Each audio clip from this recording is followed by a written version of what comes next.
You're listening to Three Kitchens, a member of the Alberta Podcast Network, locally grown, community supported. Join your hosts, Erin Walker, Sarah Somasundaram, and Heather Dyer. Guess what they're cooking now? This episode of Three Kitchens Podcast is brought to you by Inventures, your front row seat to what's next.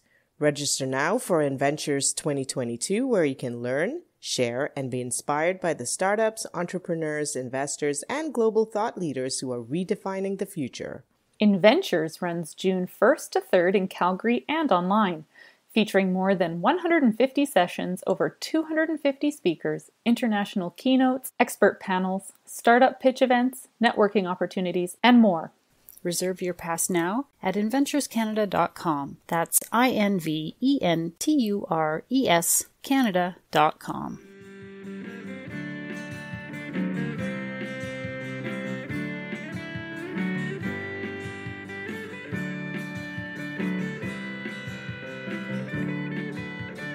Hello and welcome to today's episode of Three Kitchens Podcast. I, Erin, the ever-curious Walker, am your host, and I am joined by Heather MacGyver of the Kitchen Dyer. Hello, Heather. Hello. She did a I'm very taking a royal bow there. And Sarah, turning scary to simple, Somasundaram. Did I do that right? Oh. I heard that. I was going to make a joke about you calling me Simple Sarah again, but then she said my last name correctly. Right? Woot, woot. What do Very they call nice. that? A backhanded compliment with a... And welcome to today's episode. Oh boy, Well, it's going to welcome, be welcome. a fun one. Oh, good.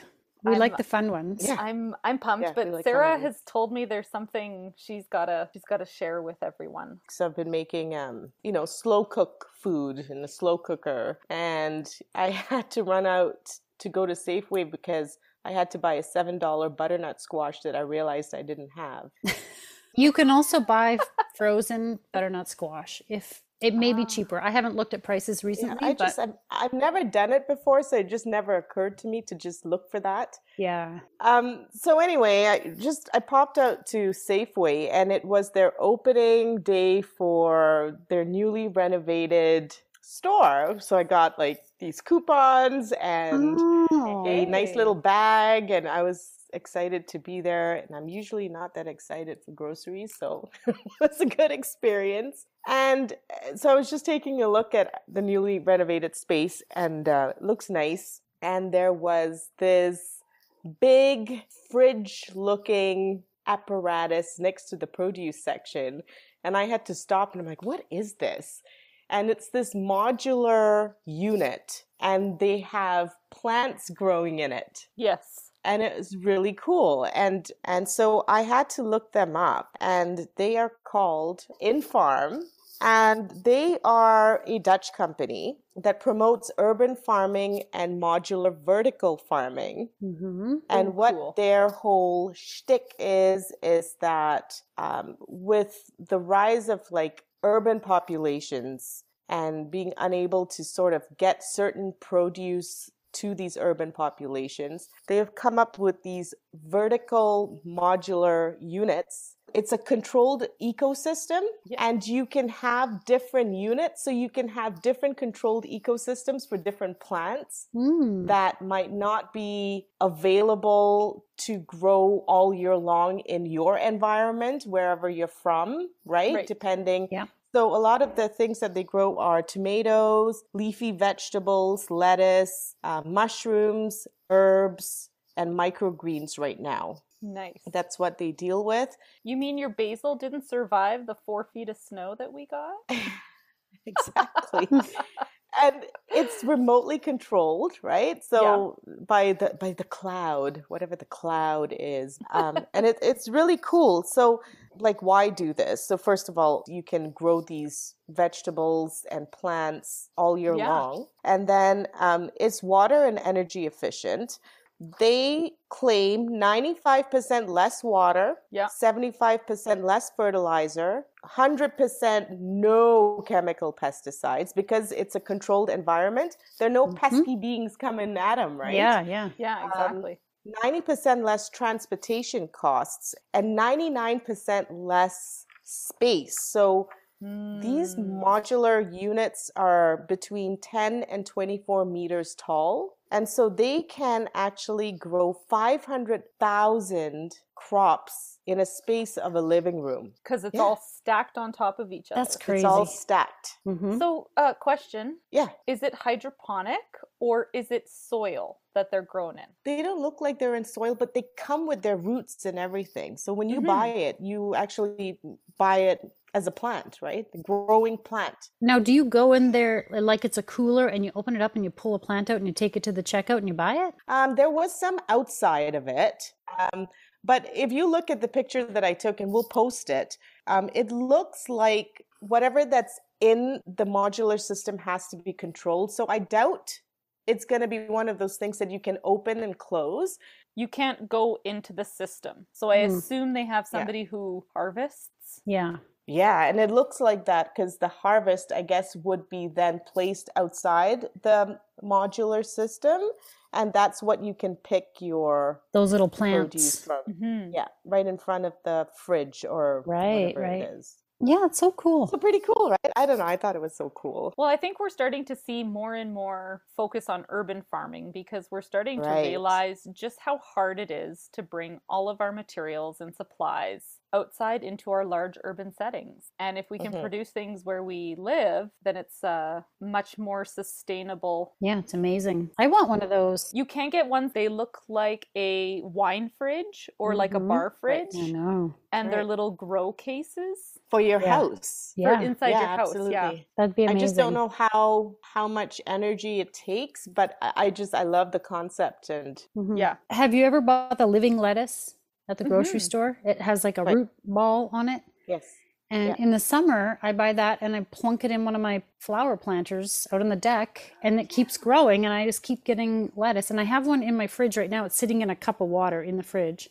Nice. Oh. But I'm thinking of putting it into a pot with soil and just down in my cat-free zone where the cat won't munch on it, and see if I can keep it going. Yeah. And you can do that with green onions too, because if you just keep that elastic around and you don't use the white end, when you snip off the green tops, I put them in a shot glass and just keep chopping it up with water in my kitchen window, and I get double the greens. Yeah. Plants are so cool. Yeah. That's fun. All right. Well, I am going down a little bit of a rabbit hole. I like it when her episodes start with, I'm going down a rabbit hole. Well, I didn't think it was the rabbit hole I thought it was going to be until about 45 minutes ago when I started doing some extra research. Okay. Left it a little late, didn't you? Fucking research, right? I want to make something with ube. Right. It is a vegetable that you cook up and mash, and it makes things purple. So you see purple cheesecakes and purple brownies. The first time I had ube flavored things, it was these little ube cakes that Sarah buys. Where do you get those from? Co-op downtown. Or T&T. Ooh, where was I recently? Ooh, I was at the Pablo Cheese Tart Company place. Oh, right, yeah. And they had an ube flavored cheesecake tart that I enjoyed. Anyway, I thought, hey, that would be really fun to cook with. And so without doing any research, I went to the grocery store and they had purple yam. The sticker on it said Japanese yam. So I picked up a bunch and I found a recipe for how to start making this. And the first thing that you're going to do is you're going to make what they call ube halaya or ube jam. And so you're going to boil them whole, to mash them, and then you're going to combine them with the recipe I have has evaporated milk, condensed milk, brown sugar, salt, and the mashed yam. And you're just going to cook it down until it gets really thick. They say until when you slide your spoon across the bottom of the pan, it leaves a track. So you want it really thick. And then once it's thickened up, you add your butter, you mix it and stir it until it's all incorporated. So you're just finishing it with butter because why not? That sounds great. Okay. Because why not? Yes. And transfer it into a container and let it cool. Simple. Although it did say that this takes a lot of work and you have to stir it constantly so it doesn't burn on the bottom, and it actually wasn't that hard. So I've gone and I've made this ube halaya or ube jam. This made about 6 cups of this jam. So I have a whole bunch of it. How many ube yams? About 1 kilogram, so 2.2 pounds. Okay, I didn't know purple yams were ube. Here's where we're going to get into the... Erin did some research. Okay. Uh-oh. Oh, no. The I have a glasses are feeling... moving up my nose. Watch out, friends.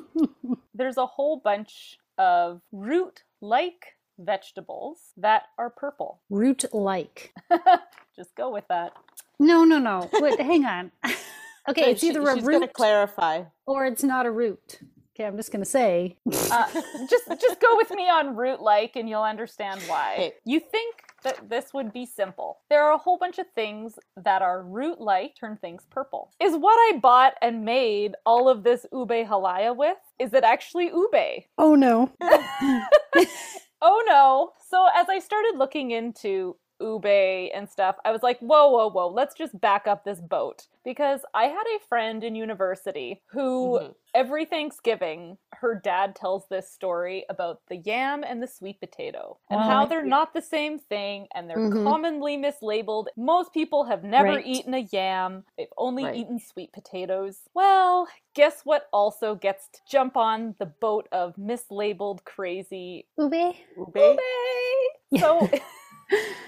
So let's go back into this yam sweet potato distinction. So sweet potatoes grow underground. They have a smooth skin, a soft, sweet flesh. They're related to carrots, and they are found in South and Central America is where they originated. The yam is not a root. What? Apparently, they grow off of vines above ground, but they look like a sweet potato or a potato. From the outside. From the outside. So that's why I said root-like, because I don't even know what to classify it as. Okay, which one is orange in the middle? The sweet potato. Sweet potato. Okay, that's what I thought. That's what we have. So But we always call those yams. we always whatever. call them yams. So a yam, they have a tougher skin that is more like a tree bark. It is more closely related to cassava or yucca. It has a dry flesh, and they're not related to potatoes at all. They're not part of the nightshade family, and they are native to Africa.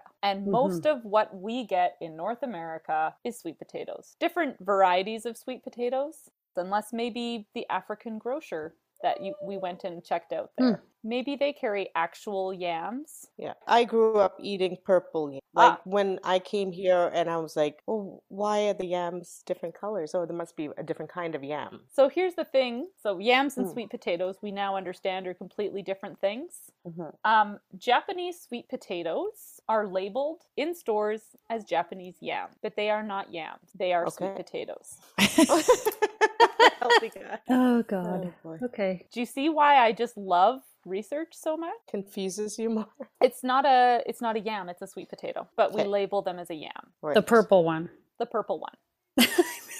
There's also an Okinawa sweet potato that originated in Hawaii, and it is white-skinned on the outside and purple on the inside. Oh, yeah. That is that's called the Okinawa sweet potato. The Japanese sweet potato is purple on the outside, purple on the inside. Oh, look, she has a prop. I got my props with it because I was like, what is the thing I bought?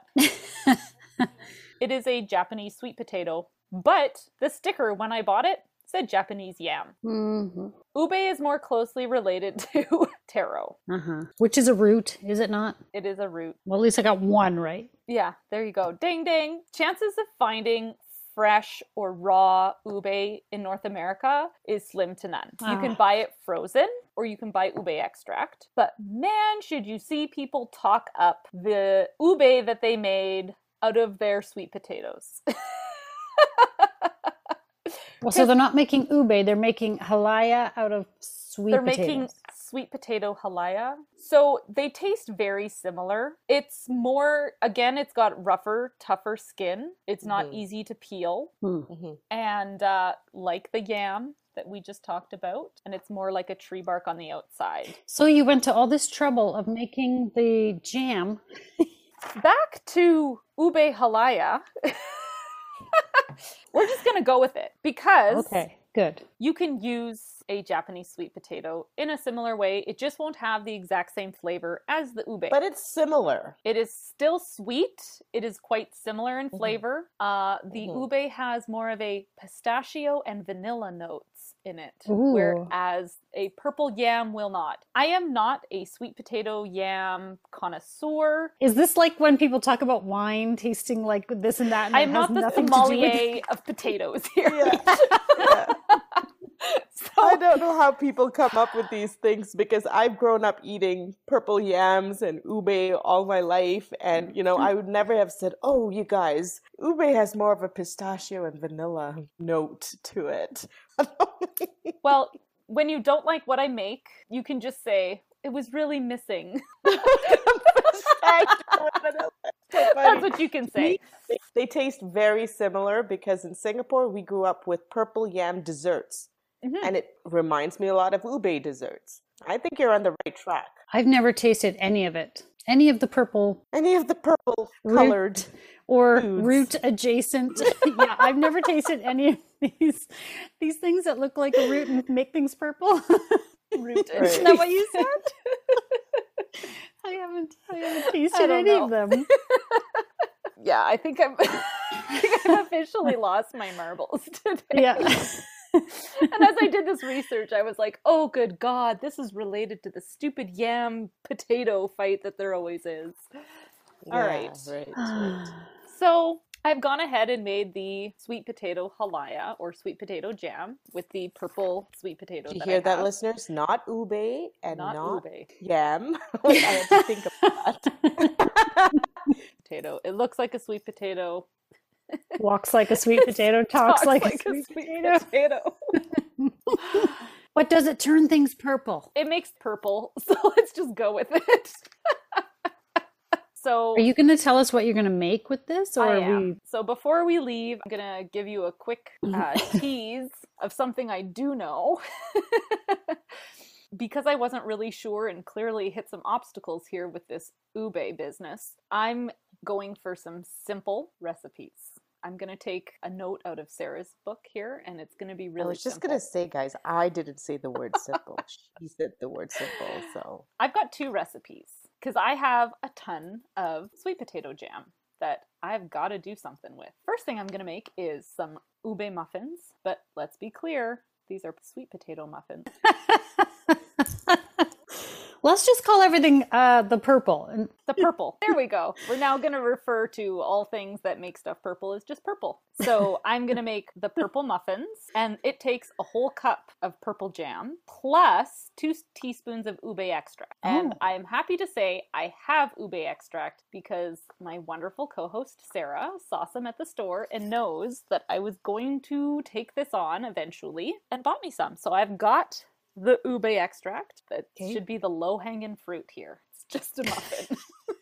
The low-hanging root. Root-like. Low-hanging root-like. Oh my God. Not even. Low-hanging root adjacent. I believe it's the full. Purple. The purple. Oh, God. I am also going to make some purple crinkle cookies. Ooh, Oh, what's yum. that? You know crinkle cookies, don't you, Sarah? No, I don't. I may have. It's a cookie that's very greasy that you roll in icing sugar before you put on the baking pan. And then when it spreads out, it has like kind of a cracked, crinkled white top. You've had them at Christmas time, I bet. Okay. So I'm going to make a purple crinkle cookie. It Ooh. also takes a cup of purple jam, and it also has ube extract. And I'm hoping, because these recipes contain so much of the purple jam that I have made, that we will have a sense of what purple tastes like. What this tastes like? What this Right. tastes like. Because we had no idea with this persimmon when I tried making this pudding. That Right. I was like, you know what? I'm going for something that I know what a cookie tastes like. I know what a muffin tastes like. I want one that's flavored with this ingredient. And because this has the extract and the jam, I'm hoping. Right. So, Erin, I just sort of wanted to clarify. Please ask me questions. I know it all. The recipe calls for the jam as well as the extract? Yes, and I think it just Okay. increases the flavor of the purple.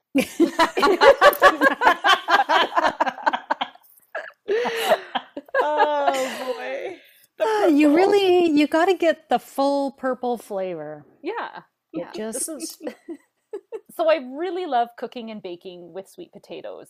I think, this is a purple sweet potato. It's going to have some different flavors in it, and I think that'll be delicious to try. And it's not ube, but it says it tastes similar to it. So we'll just have to compromise with what we get at the store. Are you suggesting that all these sites that, and ube baking has come up, it's like the new thing. I don't know why, because when it's been there forever, but because it's sexy on Instagram. it looks cool. It looks is. so It's purple. awesome. It's purple. Purple's so sexy. But are you saying that all these sites that claim that they are making ube cake are not making ube? Are you accusing all of these bakers of I'm pulling accusing the wool people over our of eyes? maybe not knowing. Maybe they don't know because they're going to the store and they're buying the thing that says purple yam. And they're going, ooh, ube is That's a purple ube. yam.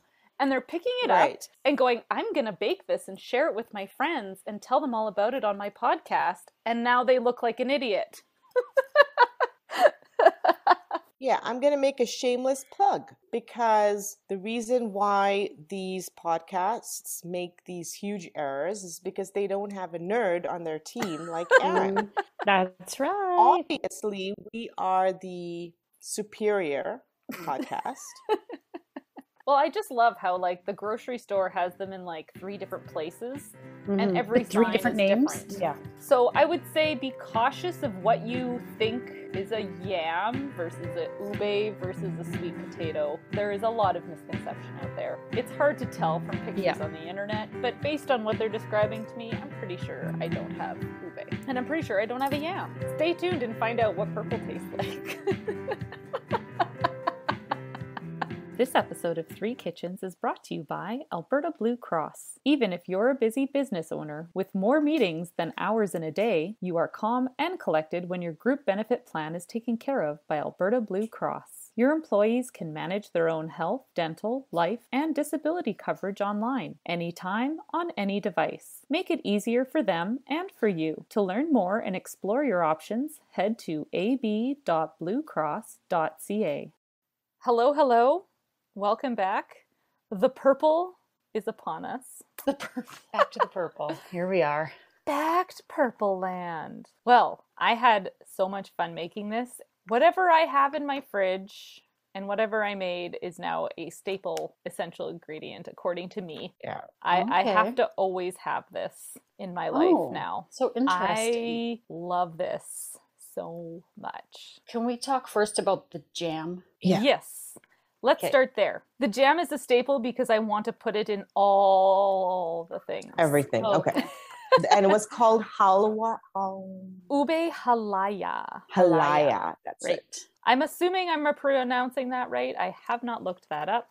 So if it's halaya or halaya, I have no idea. Halaya. Tasty. It's purple. It's just purple. Can we just call it purple? Yeah. It's the purple jam made from the most likely a sweet potato. As far as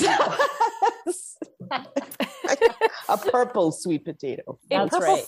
Most likely sweet potato made. If you take one of the other sweet potatoes, you will not get purple out of it. No. You will just get something else. You could get orange jam. Or white or whatever the other one.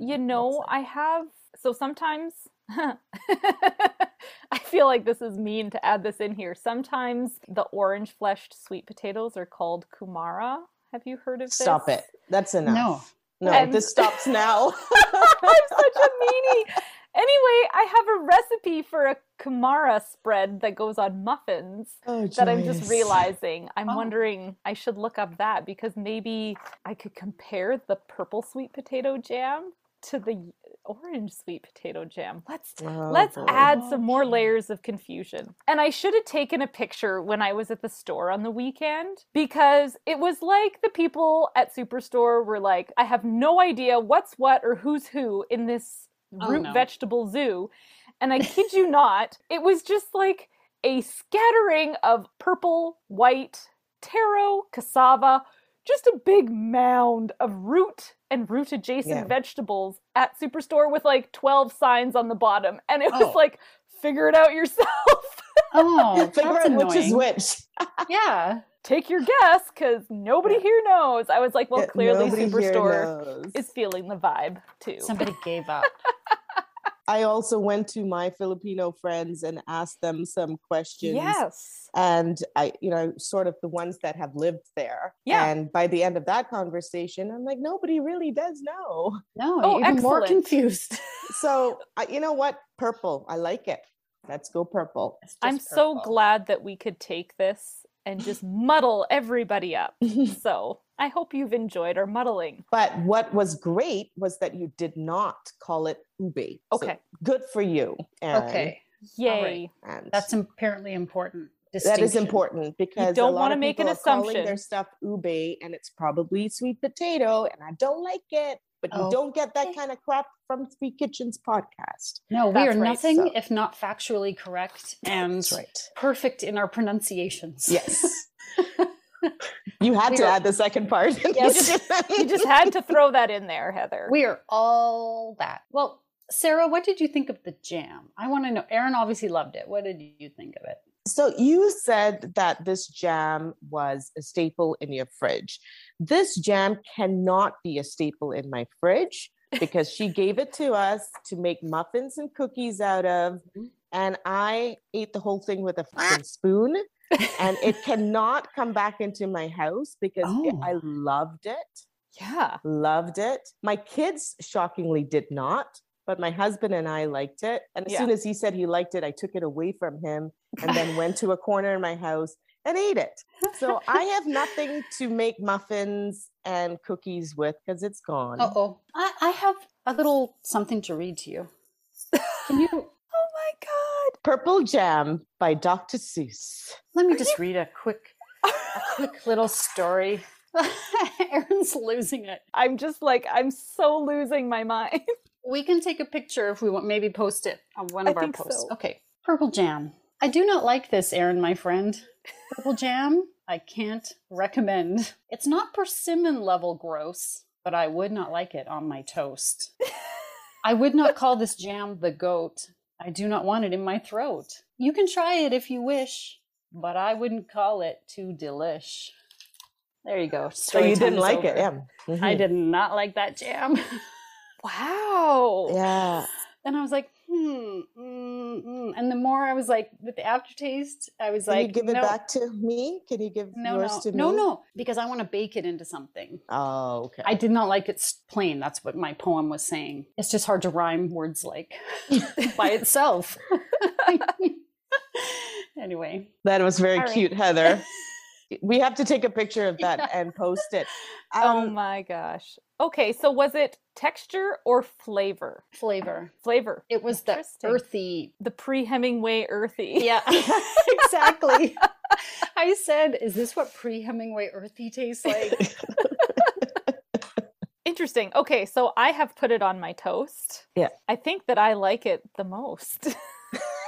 I love it. Cute, guys. I have called it the Nutella of the Philippines.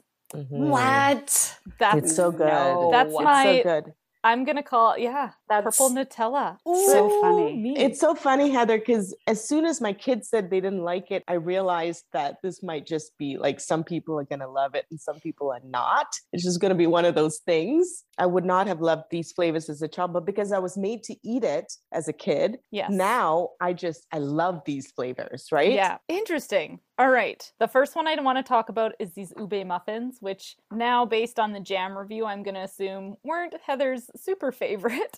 No, actually, you know what? I love the muffin. I didn't love the hit of jam in the middle of it. That was the best part of the That was the best. Yes, I agree. Okay.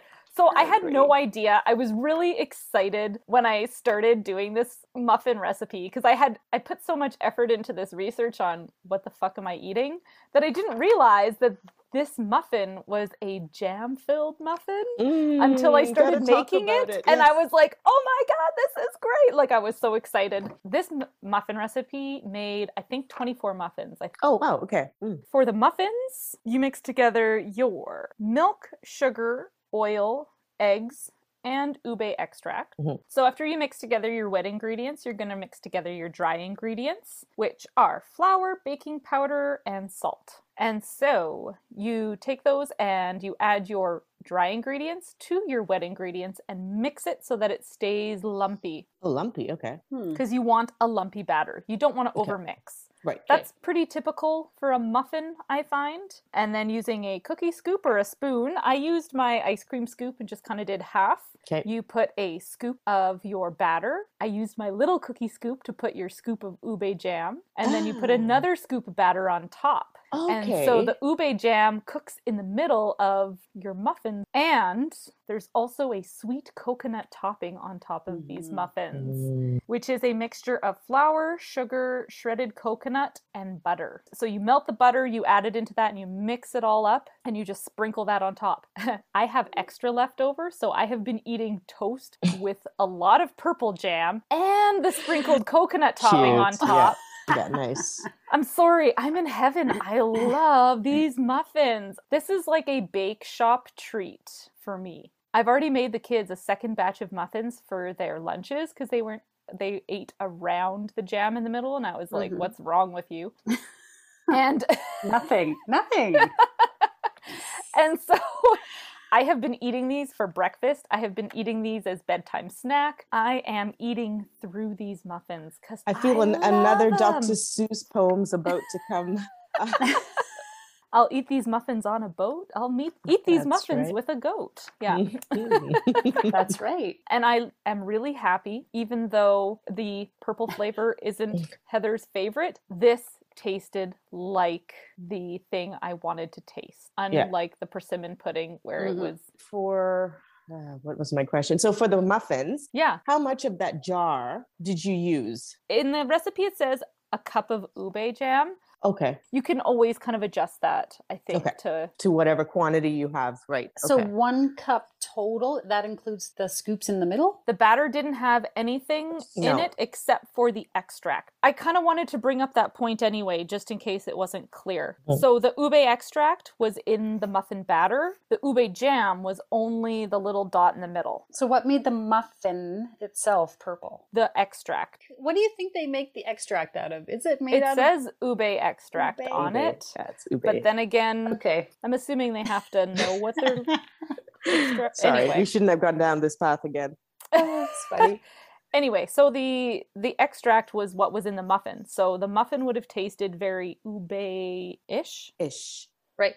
I love the muffin itself. Love that. And I thought with the streusel sort of topping was like perfect because it was a balance of that more, what I would say more like vegetable sort of flavor with like sweetness. And I thought that paired perfectly. Can I just say one more thing for my review about the jam? Yeah. That I forgot to say, because I grew up with these flavors, 100% that was sweet potato. Like you could totally taste it because yams do not have that kind of sweetness, first of all, and that kind of oomph. I find like sweet potatoes are more full-bodied and like yam is like a little bit blander than a sweet potato. Yeah. You could totally tell that was a sweet potato halaya. Yeah.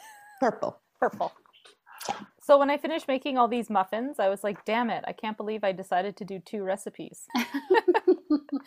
But I did not give up. So the crinkle cookies that I made, they were the favorite for the children. The recipe is flour, baking powder, salt, sugar. It says 7 ounces or 1 cup of ube jam, canola oil, eggs, ube extract, and then confectioner sugar or icing sugar that you roll them in at the end.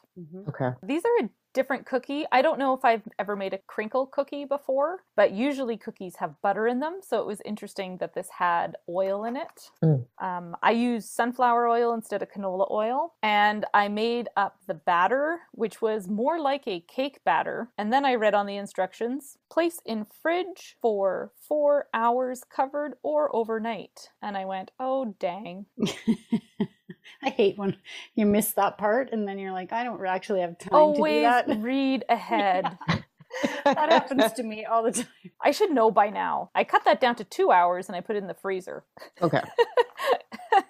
It was a really sticky dough. In between batches, I had to wash my cookie scoop. I had to keep it in the freezer. Like, this stuff was like goop. When you make the chocolate ones, it's pretty much the same. Okay. You have to refrigerate it. It's sticky. It's kind of tough to work with. Yeah. So you have to roll that sticky stuff in the sugar before you bake it? Once you get it out of the cookie scoop into your hand and you give it a quick little roll in your hand to make it a ball, it doesn't stick to your hands because it's a really greasy batter. Right, but my cookie scoop kept getting jammed up on it, and I was like trying to get it all out. And so I'm sure if I would have refrigerated it overnight, it would have been much easier to work with. That being said, as soon as you rolled it into a little ball and plopped it around in the sugar, worked out perfect. They spread nicely. I loved them. Oh, okay. I love them. I was like, give me more cookies. This is why I'm not giving you, Sarah, my purple jam, even though I don't want to eat it plain. Yeah. I want to make cookies. I would make muffins too. I